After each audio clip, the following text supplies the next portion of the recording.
டாஸ்மாக் முறைகேடு விவகாரம் தொடர்பாக பல்வேறு இடங்களில் அமலாக்கத்துறை நடத்திய சோதனையில் 1000 கோடிக்கு முறைகேடு நடந்துள்ளதாக குற்றம் சாட்டப்பட்டுள்ளது. மேலும் இது தொடர்பாக திமுகவுக்கு நெருக்கமான பல புள்ளிகளின் வீடு மற்றும் அலுவலகங்களில் அமலாக்கத்துறை சோதனை நடத்தியது. இதில் தயாரிப்பாளர் ஆகாஷ் பாஸ்கரனின் வீடும் அடங்கும். ஆகாஷ் பாஸ்கரன் வீட்டில் நடத்தப்பட்ட சோதனையில் டாஸ்மாக் முறைகேடு தொடர்பாக பல்வேறு ஆவணங்கள் சிக்கியதாக செய்திகள் வெளிவந்தன. இதனைத் தொடர்ந்து ஆகாஷ் பாஸ்கரனுக்கு சம்மன் அனுப்பப்பட்டது. இதனால் அவர் தலைமறைவாகிவிட்டதாக கூறப்படுகிறது.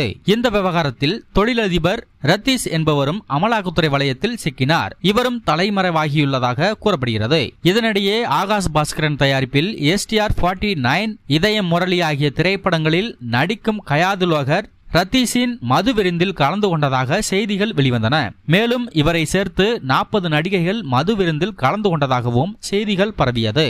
இந்த நிலையில் சமீபத்தில் ஒரு பேட்டியில் கலந்து கொண்ட மூத்த சினிமா பத்திரிகையாளர் பிஸ்மி மது விருந்தில் 40 பேர் கலந்து கொண்டதாக செய்திகள் வந்தன. இதனை செய்தி என்று சொல்வதை விட வதந்தி என்றுதான் கூற வேண்டும்.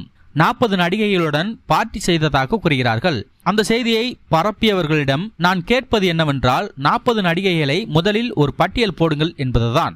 என்ன காரணம் என்றால் 40 நடிகைகளை முதலில் லிஸ்ட் போடவே முடியாது. அந்த அளவிற்கு இங்கே நடிகைகள் பஞ்சமே இருக்கிறது.